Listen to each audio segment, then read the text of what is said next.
Dios le bendiga. Mi nombre es Luis Carlos Reyes. El propósito de este video es para poder empezar un discurso con miembros de la doctrina de la unicidad de Dios.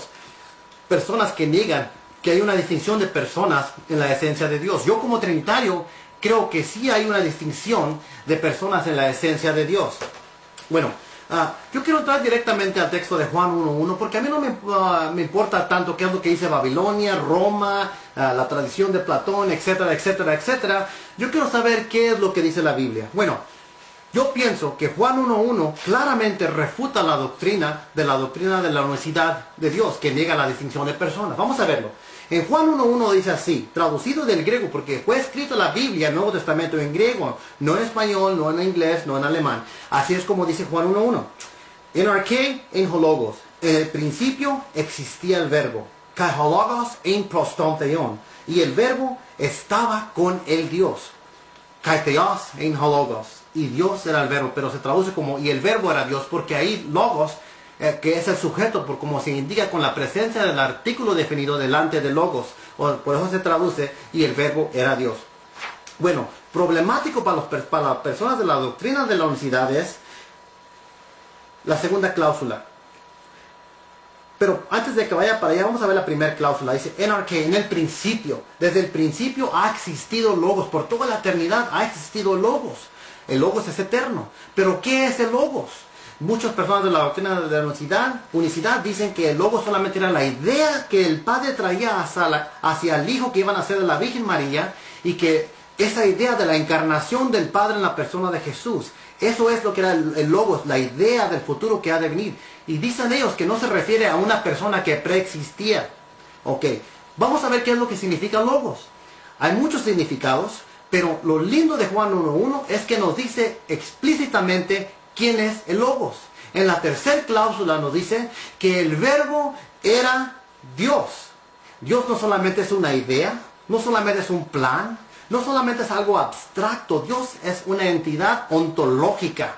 Entonces el verbo era Dios. Y ahí termina el argumento, porque ahí nos dice claramente que el verbo era Dios. Bueno, regresamos a la segunda cláusula.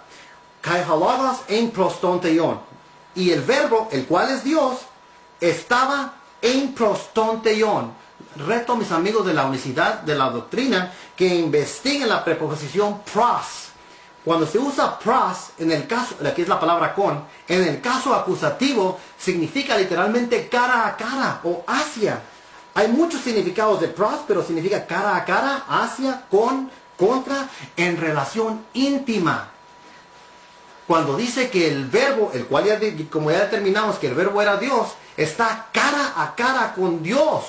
Note muy cuidadosamente que en la segunda cláusula, donde se dice Dios, se encuentra el artículo definido ton, delante de Dios. En la tercera cláusula, donde se menciona la palabra Dios, no se encuentra el artículo definido. Nomás dice Dios. En la tercera cláusula se le llama, como se le ha llamado, un predicativo nominativo que precede el verbo en. Y eso indica que en la tercera cláusula el autor está enfatizando las cualidades de Dios. Pero en la segunda cláusula está identificando a alguien, la persona del Padre. Como se dice en Juan 1.18, el Hijo que está en el seno del Padre. Donde dice está, es un participio presente que indica una relación eterna. Y donde se dice colpos, que es seno, seno significa una relación íntima. Por favor, investiguen lo que estoy diciendo y ustedes pueden verificar.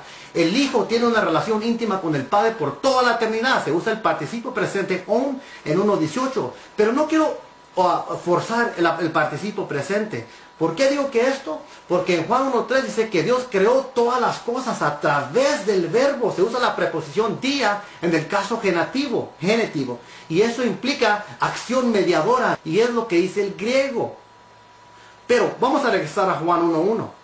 Segunda cláusula, en prostonteion, estaba Dios, como es el verbo, es Dios, con el Dios. Y la tercera cláusula dice, y Dios era el verbo. Pero la Biblia dice que solamente hay un solo Dios. La conclusión lógica es que el verbo estaba con el Padre y aún es el mismo Dios.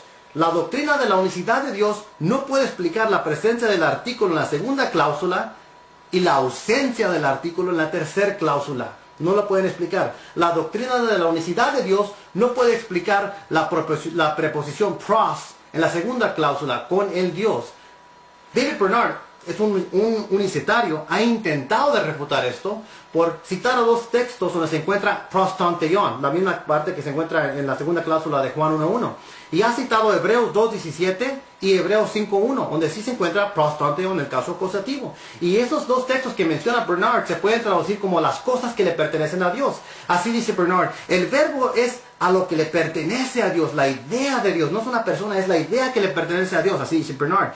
El problema de Bernard es que ha ignorado totalmente la gramática de los textos que mencionó, Hebreos 2.17 y 5.1, porque ahí se encuentra el artículo neutro plural ta, y eso significa las cosas. Y ya que está eso, si se encuentra el artículo neutro plural enfrente de prostanteion, entonces eso sí se puede traducir como las cosas que le pertenecen a Dios. Pero eso no se encuentra en Juan 1.1. En Juan 1 dice en prostanteion. Y por lo tanto, ese argumento de Bernard ha sido totalmente refutado porque la lingüística y la gramática no es sintácticamente igual. Entonces, resulta el problema para los de la doctrina de la unicidad, que hay alguien que está con Dios y es el mismo Dios. Y el logos no solamente es una idea, porque dice la tercera cláusula que el logos era Dios. Juan seguramente sabía lo que estaba escribiendo. Con este mismo verso refuta la doctrina modalisma y refuta la doctrina del arianismo. Yo sé que mis amigos testigos de Jehová no creen, pero esto lo dejo para otro día. Es un problema muy grande. Ahora voy a dar poquitas pruebas para la idea de pros, que quiere decir cara a cara.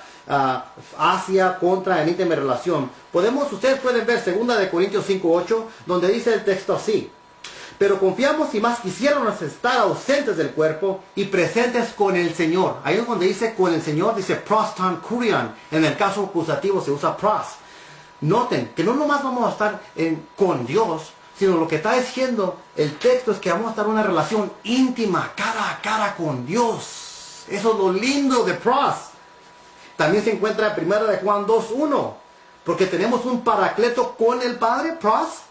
Ese paracleto, ese pros es cara a cara, una relación íntima, el paracleto con el Padre. Esas son cosas que no se pueden negar. Hay muchísimos textos donde se puede ver esto, pero el tiempo no lo permite.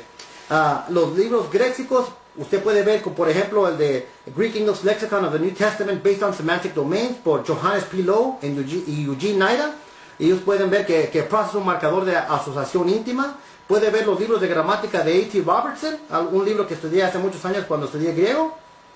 Dice este libro, en halagos en prostanteion, Juan 1.1, la idea literal sale bien, dice cara a cara con Dios. Ahora, ¿cómo puede una idea, un plan, estar cara a cara con Dios? O en una relación íntima con Dios. Planes, ideas para el futuro no pueden tener relaciones íntimas. Solamente personas pueden tener relaciones íntimas. Si yo puedo tener una relación con, yo amo el amor, está bien, el amor está conmigo, no. Pero lo que está diciendo Juan 1.1 es que el verbo tenía una relación íntima con el Padre, porque está el artículo definido delante de Dios, la segunda cláusula, la tercera cláusula, está ausente el artículo definido. Ahora una cosa más, muchas personas me han dicho que sí, nosotros no existíamos antes de naciéramos, obviamente no existíamos, pero dicen que es un plan solamente. Ahora, voy a refutar esa idea, es un problema lógico, no tiene nada que ver con el lenguaje. Si yo dijera, yo deseo que mi hijo sea doctor, o yo tengo el plan que mi hijo sea doctor, ¿indica eso que mi hijo no existe? Claro que no.